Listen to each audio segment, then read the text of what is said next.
Well, hello, everyone. Welcome back. Welcome back to another A Queen's Roundtable show and podcast for the Born to Lead docuseries segment. I'm actually interviewing a young man, and I'm so excited. I think he's actually maybe the second person that I've interviewed for this docuseries. So I'm super excited. Of course, he is an expert on emotional intelligence.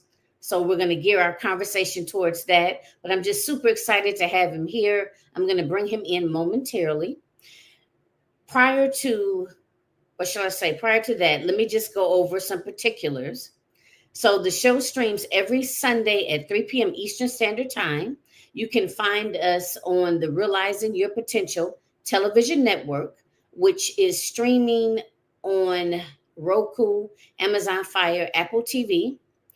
Also, if you want to check us out on your mobile device, we are in the iOS as well as the Android App Store, and of course on Spotify and Apple Podcasts. So you have no excuse. You can tune in, catch this awesome interview, and also go back and take a look at some of the other previous episodes for the Born to Lead docuseries. All right, so we have Rodney in the studio. Rodney is a remarkable catalyst for emotional intelligence training and empowerment. As a former White House correspondent, his extensive portfolio of satisfied clients includes powerhouses like Fiat Chrysler Corporation, the Federal Department of Education, and the Washington, D.C. Business District. In addition to his hands-on training, Rodney has authored a best-selling book on emotional intelligence, topping Amazon's charts in 3 categories. So, of course, that's just a little snippet. I'm going to bring him on in. He's going to introduce himself and talk to you more in depth about what he does and how he does it. Hi, Rodney. How you doing? Hello, Dr. Jackie. How are you? I am doing well. So excited to have you here. Yeah, I was looking forward to this. You and I connected some time ago, and then we did our little LinkedIn, like touch and go, playing phone tag a little bit, and we finally nailed down our time. Thank you so much for having Yeah, I am so excited you were here. me. All Yes. right. So I just read just a little snippet to the audience about, Mhm. how you serve. And I know your main focus is emotional intelligence. So Yes. talk to us a little bit about like how did all of this get started? Yes. Yeah. And what in the world is emotional intelligence, and why do people even talk about it, etc.?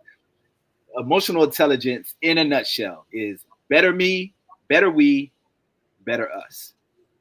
And so, if that is my mind frame, right, if that is the lens with which I approach the world, better me, got to take care of the me that's involved, better we, right, and then kind of better us. And I know we and us is kind of similar, but it's each one of those times the circle gets a little bit broader. It gets a little bit broader. The reason why that is so invaluable, especially for people who take up the mantle of being an entrepreneur or a leader in today's economy in this society, is because a lot of times there you have several different types of entrepreneurs, right? One of those types is a person that just wants to serve, right? They see a need, They are not concerned with making a whole lot of money. They're not concerned about whether or not they leave their job full time. They just see an opportunity to serve and they want to serve. That's a beautiful heart. That's a beautiful mindset to approach. The other side of that coin, Dr. Jackie, is sometimes they lose themselves in the process. And that's how we get what's called burnout. Because I'm doing so much to take care of everybody else, I'm forgetting the first tenet of emotional intelligence, better me, right? And so if I don't take care of the me that I am, there's no business. There's no service provision, right? There's no products to put out there into the marketplace. The first tenet of emotional intelligence is better me, right? And then directly, who am I directly touching or connected to? That's the better we, right? So if I'm just service, self-service, my people gonna leave me. The relationships that I have, children, spouses, romantic, friendships, cousins, parents, whoever I'm directly connected to, that next step out, they're gonna get a little bit tired of me overtaxing them, me treating them, well, y'all know what it is. With those approaches, that strains and tax relationships, right? So not just better me, yes, better me, but in addition to that, the people directly connected to me. And then better us, who's impacted by what I'm doing, broader than just that inner circle, right? Who else is out there? The constituents, the stakeholders, the consumers, the clientele, those people. And so if I try to approach servicing through that lens of emotional intelligence theory, better me, better we, better us, all of a sudden we're looking for something that has been called synergy. Synergy, Jackie, is the idea that the sum is much greater than the parts, right? So if I'm gonna give you an example, I have 5, you have 5, put them together, that's 10. That's not synergy.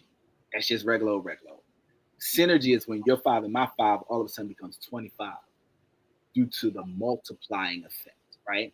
And so all of a sudden we have so much more. Now we're operating in abundance because now there's a different lens of sustainability because I'm not just looking to eat for today, but I'm also looking to eat and help and who else is impacted. Better me, better we, better us. That's emotional intelligence theory. What I didn't know, Jackie, is that most of my career had been spent operating through that lens. And so a few years ago, I had an opportunity to enter into business for myself as an entrepreneur.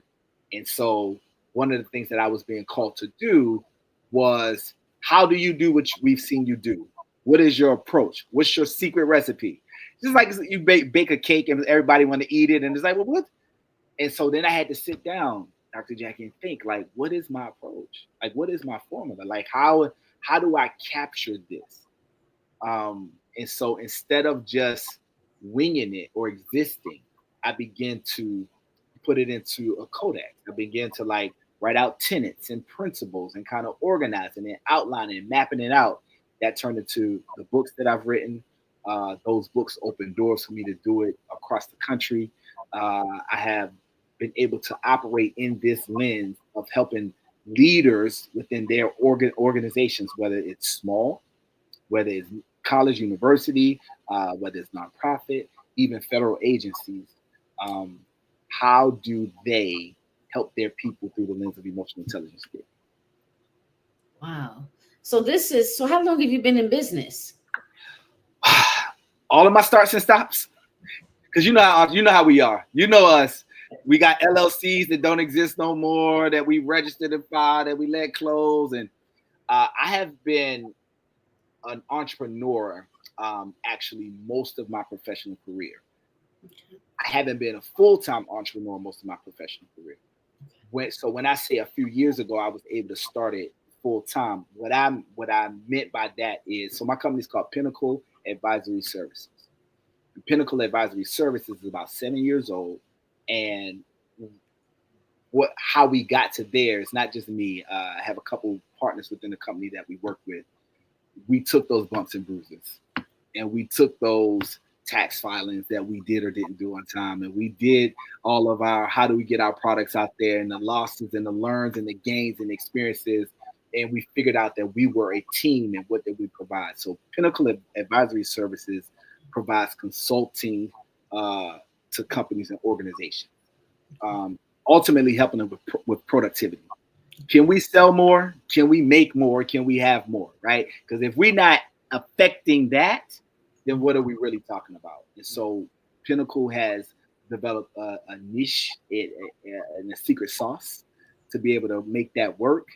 And I think in addition to Fiat Chrysler, which is right there in your home state of Michigan, up there in what's it called? Harbor? Oh, goodness gracious. And Auburn Hills. Videos. Yes. Uh-huh. Man, I forgot about that. That's been a few years ago. But in addition to big companies like that, we have worked with the Federal Department of Education, which up until recently had 4,000 employees. They have experienced some cuts coming from the federal government. The Office of Naval Intelligence, the Federal Reserve Board, which manages our country's money and sets the interest rate for the country. We work with leaders there. And it's all around this idea that you can help us help our people and be more productive. How do we do it? And that's what we do. Wow. I love it. So it's you and a team, and you guys basically just travel the globe helping companies like you said with the bottom line. Like you said, Right. because they want to know how they can, be more effective, more efficient, produce more. That's right. That's the bottom line, I guess. Okay. That's right. My lens of it is the emotional intelligence part. Now, there's other people within my company that are more systems based, right? Okay. And so they kind of review the profit and loss and like what methods are we putting in place to do the stuff. That's not my lens. Okay, my lens is the pain point of okay. the people, of who we hiring and firing.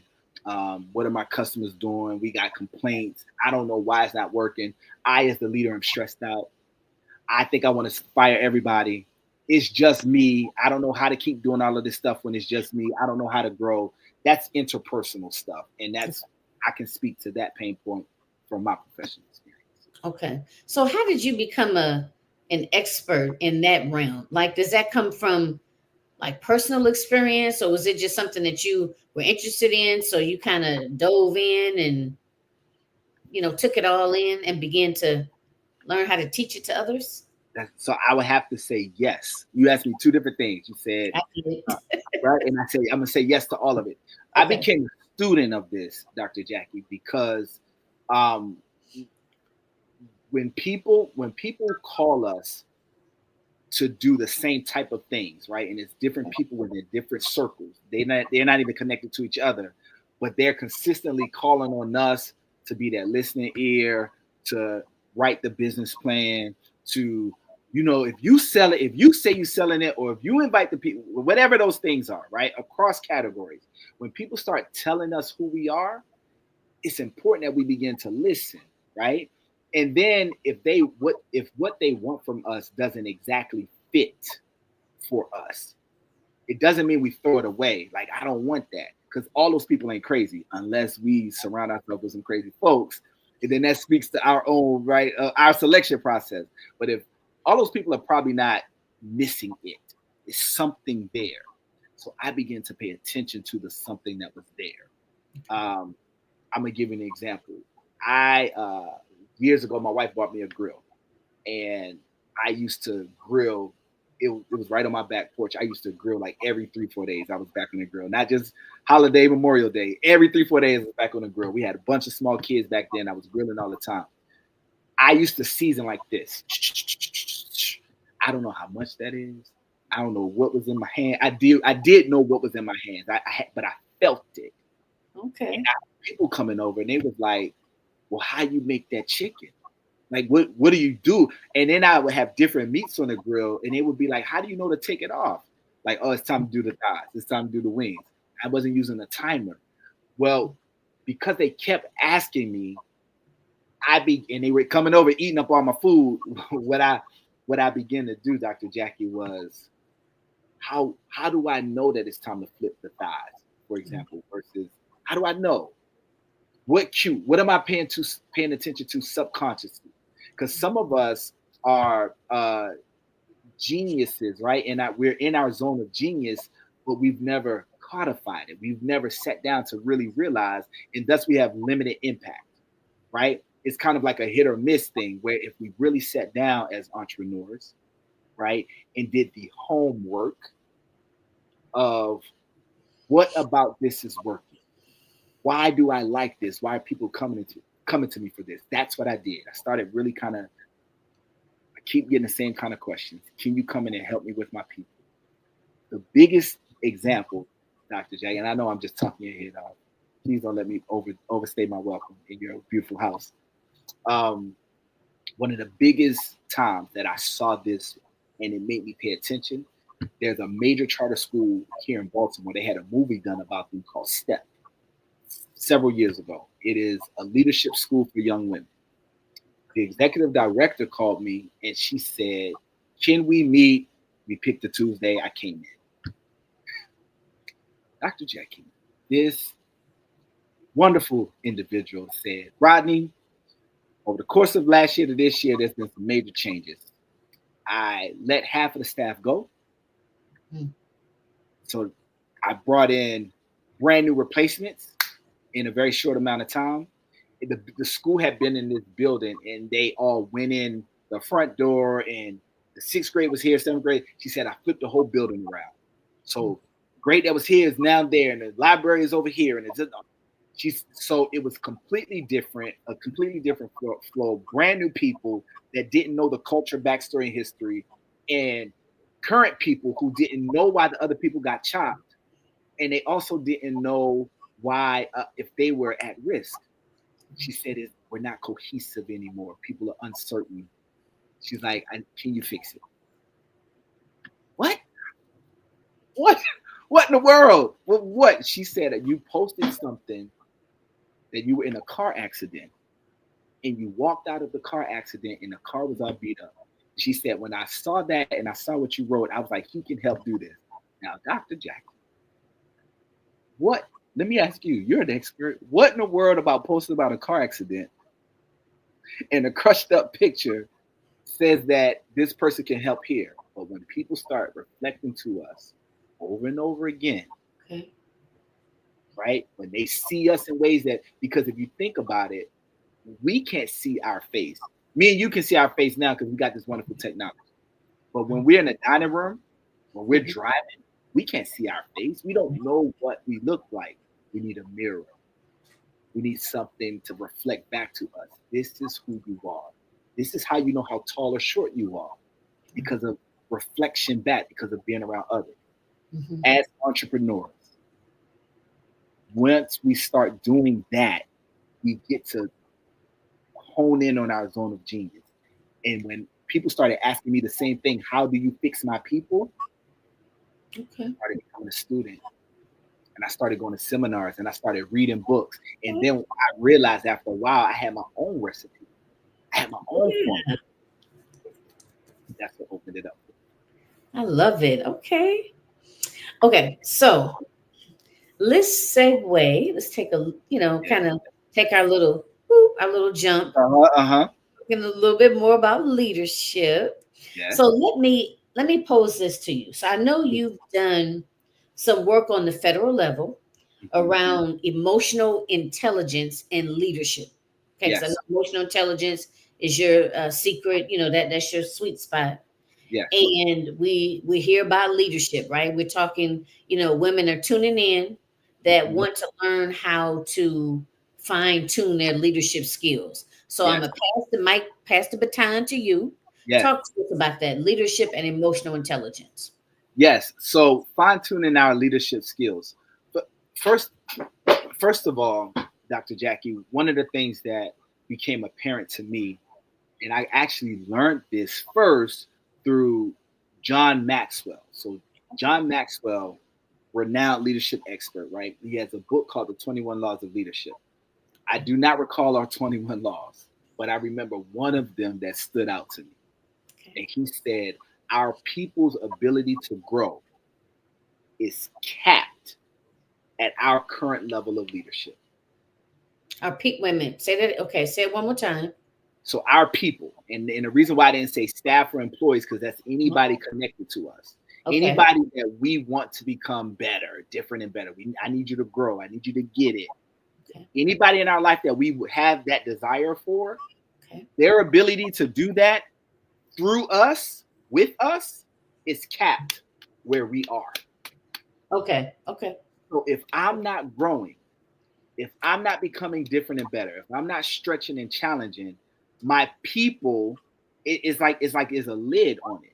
Now they can get away from me and probably blossom, but if they are tethered to me, they're gonna grow as much as I am also growing. Okay. And if I am not growing, if I live a lifestyle where I'm not really stretching, so women in leadership, right? I can't speak as a woman. I would get in so much trouble for stepping out of line. So I can't do it that way. But what I can say for any leader, for all of us, is that there are 5 things that I began to learn from organizational heads that started coming up on over and over again. I'm gonna tell you what those 5 things are. The first one of those, this don't have nothing to do with business, but it has everything to do with life. And we are nothing but doing life through the business, life through our entrepreneurship, life through our leadership, right? So here are the 5 things. Number 1 is counseling and therapy. Now, that seems like that has nothing to do with profit and loss, my inventory schedule, and getting my product out. But again, we have scruples, mindsets, predispositions that are tethered to who knows what happened when 1980, whatever it was, right? When we were younger than what we are now. And those things, those knots become a blockage for our future development. And we don't realize that we're filtering. I don't know why Dr. Jackie emailed me with that attitude. You were fine when you emailed me, but because I haven't worked on my stuff, now I don't want to do business with Dr. Jackie and miss a whole opportunity. This happens everywhere all the time. So number 1, what I was hearing from these leaders across the country was counseling and therapy and the benefit of it. The second one is having a coach or a mentor. Let me tell you the difference between those two as I was learning. Whereas counseling and therapy helps me understand the knot that I have now, how did I get here to these set of blockages? A coach or a mentor says, where do you want to go? And how do you what's the pathway to get to there? So they're not helping us unravel old stuff. They're helping us chart and map based on where we say we want to go. So a coach or a mentor for one part of the journey, but then to help us release some baggage is the other part, right? The third one is our physical fitness. This don't mean we need to go to be in the Olympics, Dr. Jackie, right? Ain't nobody trying to be Flo Jo, Jackie Joyner Kersey, none of that stuff, right? But this means that if I am sitting on $640,000 in the bank and my back hurts, and somebody turned the light on, my eyes hurt, and I get that front headache right there. And I always got this little noise that I can't stand it. It's just too much. And when I drive, I get a little bit dizzy, right? And every time I eat something, I get that reflux, that heartburn. No matter what I eat, now I'm bloated. Now I'm uncomfortable. All I had was a little bit. When those things happen, don't matter how much I got in that account, because I'm sitting on $500,000 and my life, the quality of my life is uncomfortable. And so physical fitness, again, not trying to be Jackie Joyner, but do I need to drink a little bit more water? Do I need to go to bed on time? Do I need to wake up? Do I need to do something that's impossible? Take a periodic nap. Do I need to listen to myself? Right? And because we listen to ourselves when we get allergies. We listen to ourselves when the food ain't good, but we don't listen to ourselves when our body says, hey, I need to rest. I need something else. Right? So physical fitness, taking a lap, whatever that is. The fourth thing, learning, reading. Now I do it. I was about to pull up. I was looking for my headphones. I listen to so many tapes, lectures, interviews, books, you name it, concepts, teachings. I listen to so much because I know that if I only take in what I've already been taught, I'm existing in an echo chamber. And so now the only thing that I allowed, not now, I'm saying prior to me being open to learning, up until that point, Dr. Jackie, I was only comfortable with stuff that was pre-approved that you can learn. So if it didn't come through that filter, I wasn't okay with hearing it at all. I was completely closed. Well, that's fine, but that's just more of the same. That's more rice, right? So you got this big plate, but there's nothing else on that plate but the same thing over and over and over and over. It's a lot of the rice. There's so much out there. And that's such a funny analogy for me to make because I don't eat a lot of foods. I eat 2-3 little things, but you get my point. You get the point I'm trying to make. So learning and expanding. The cliche is all readers aren't leaders, but all leaders are readers. Okay, I like that. I like that. The last one, and I'm going to recap. The last one of the 5. I mentioned sleep when I was talking about fitness. But this last one is about rest, but it's not about sleep. It's about not feeling bad for disengaging.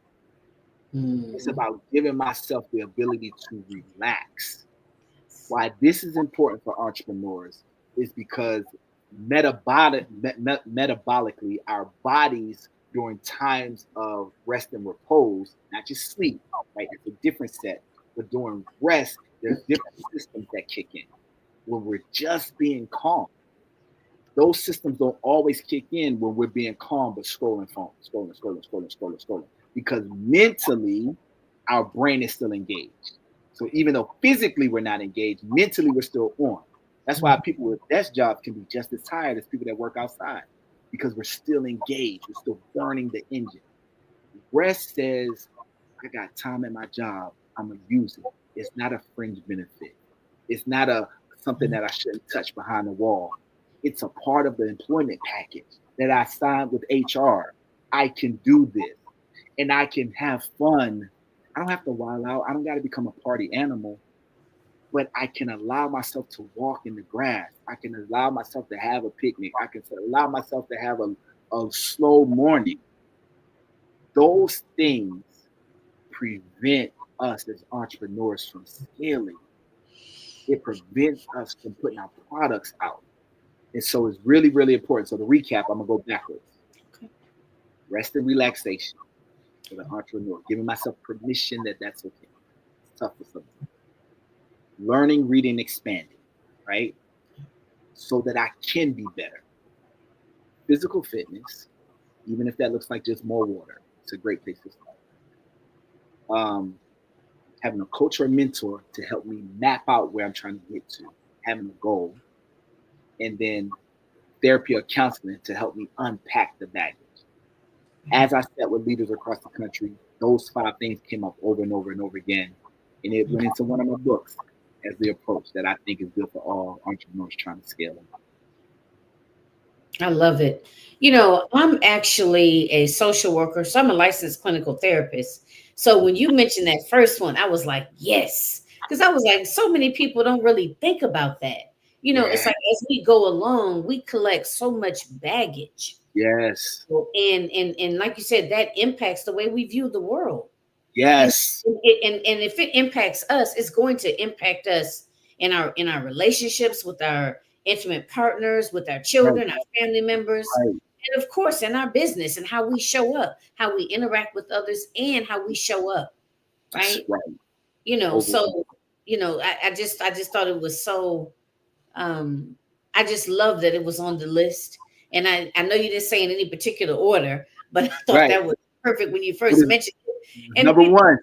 Because you know what? A lot of times I think people get really focused on, when they think about scaling their business, they get real focused on the different tasks such as funnels. And what's that thing called? RCM. Am I saying it right? RCM. Yes. CRM. Okay, okay, CRM, all of those technical types of things. Yes. But people don't tend to focus on, or people will focus on the mindset, but they may talk about, you know, just change the way you view yourself. And just what I think, you know, well in intention, but just kind of scraping the surface sometimes. Sometimes a lot of us need to go a little bit deeper, because who doesn't have a wound from middle school. I mean, We come on. all do. We all do, right? And acknowledging that is so healthy. I had Right. two good buddies of mine help me get into therapy.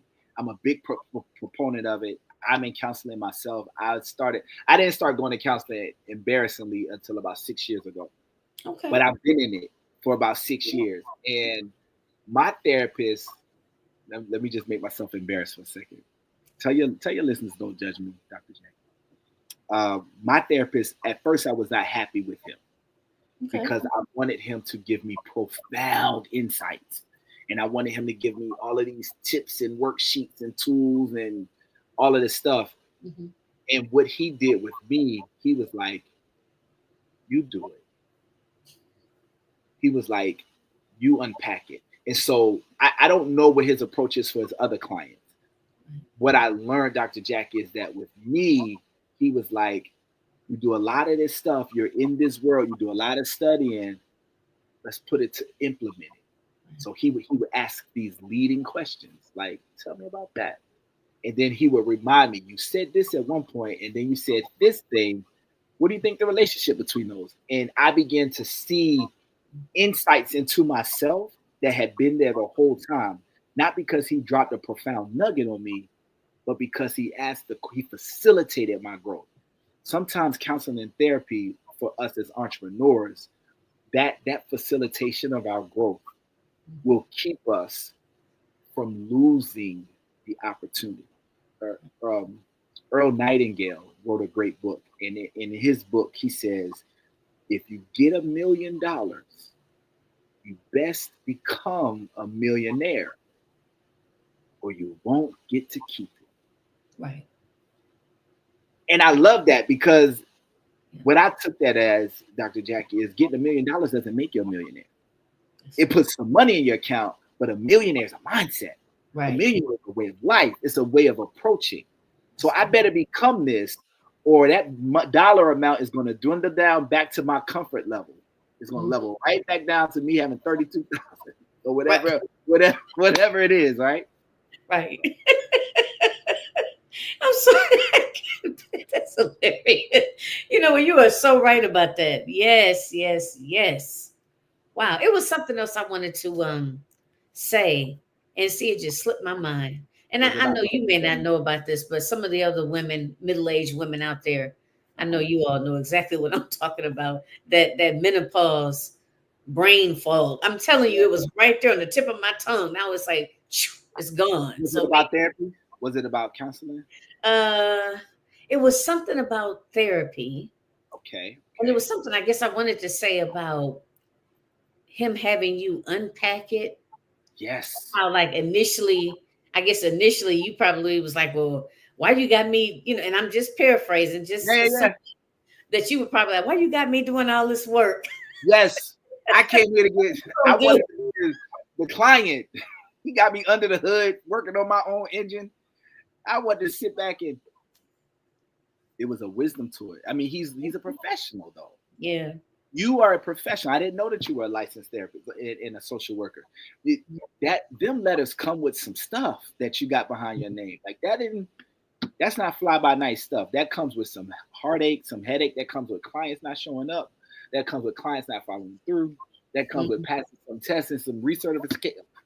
I respect it so much. I respect what you do in your whole industry of serving us, right? So thank you for what you do. But I mean, I appreciate you mentioning about being in counseling, being in therapy. Yes. That was a kind of a vulnerable moment. Some Yeah. people don't necessarily like to talk about that. And from my experience, we don't oftentimes see a lot of men in therapy. That's right. Usually That's see right. the women in therapy, but usually they come when they're hanging on by a little thread. You know what I mean? Yes. Yes. they Yes. make it, so they get there, but they're so um I guess kind of, I don't want to say the word broken, but Yeah. it's almost how they talk about, let's say any form of cancer, let's say breast cancer. You want to Yeah. catch it early. That's right. You know what I That's mean? So right. you know what I mean? So it's kind of the same thing. And we're not responsible for our childhood. and our childhood trauma, because we didn't have a choice in that matter. But as adults, we are responsible for our healing. Correct. There's You a know. test out there that's online that anybody can take. It's Okay. called ACES, ACES. ACES. Okay. Yeah. And I'm forgetting what every letter of that acronym stands for, but it's about acute childhood trauma. Mm. And the S of ACEs stands for syndrome. So it's a acute childhood something syndrome or something like that. But it's a Okay. test that you can take. It's real short. It's like 10 questions. Mm. And the questions are very simple. But if you answer above a 3 out of this small set, if you get above a 3, you have experienced acute trauma during your upbringing. What's enlightening about that is a lot of us, myself included, don't even look at some of our experiences as something that was acutely traumatic. Right. Yep. But we out here operating in the world, having road rage, right? Jumping job to job to job to job, all of the things, Mm-hmm.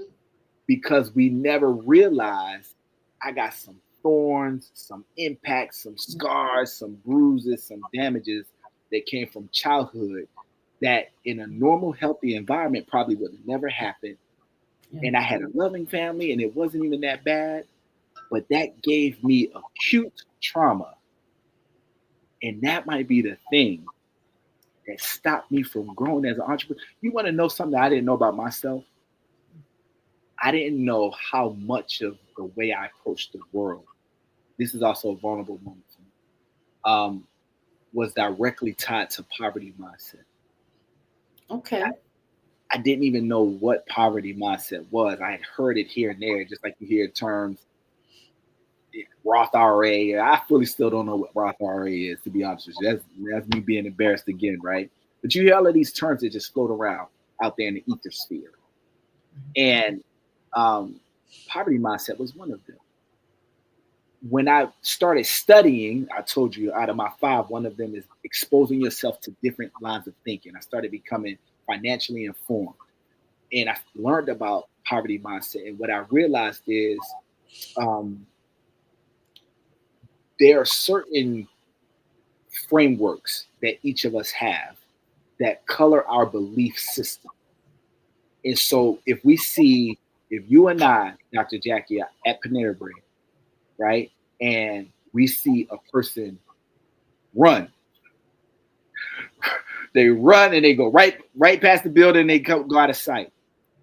Depending on who you are, who I am, one of us may look at them as, oh, they training because I'm aware that the Detroit Marathon is coming up, such and such, they about to do it. And then the other one of us is like, what they done stole and who about to get them, right? Mm.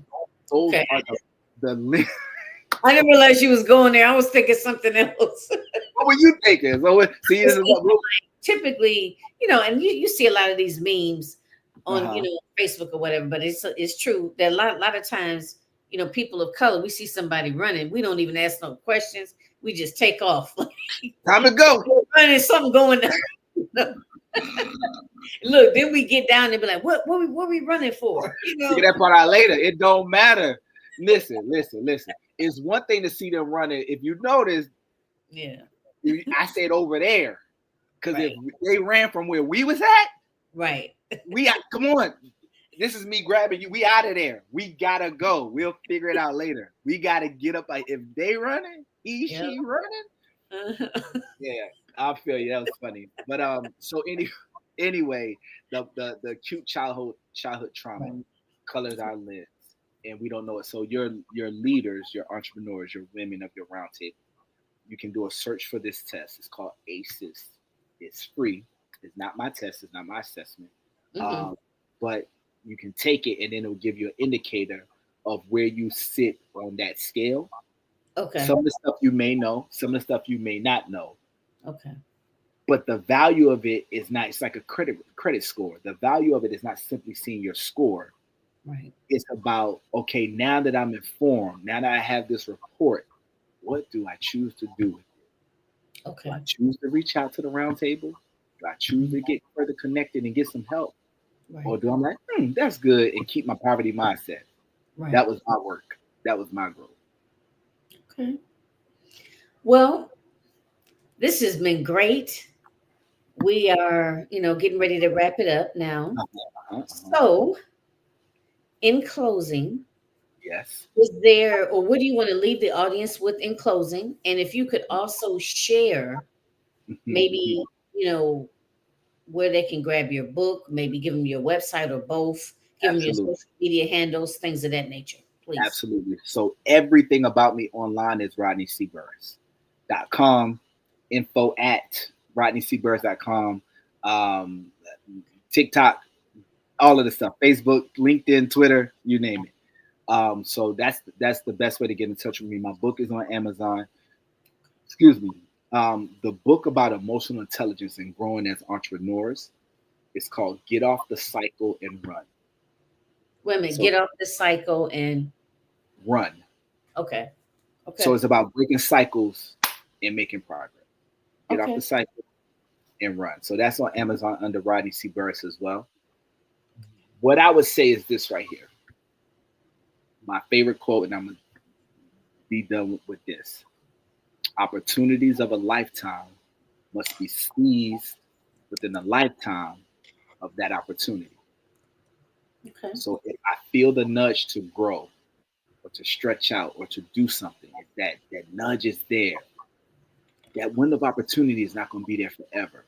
It's important as entrepreneurs to lean into it, right? To take that next step if we feel it. Thank you so much for having me, Dr. J. Well, thank you for coming. I mean, it's just been such a pleasure talking to you. I know this could have went on.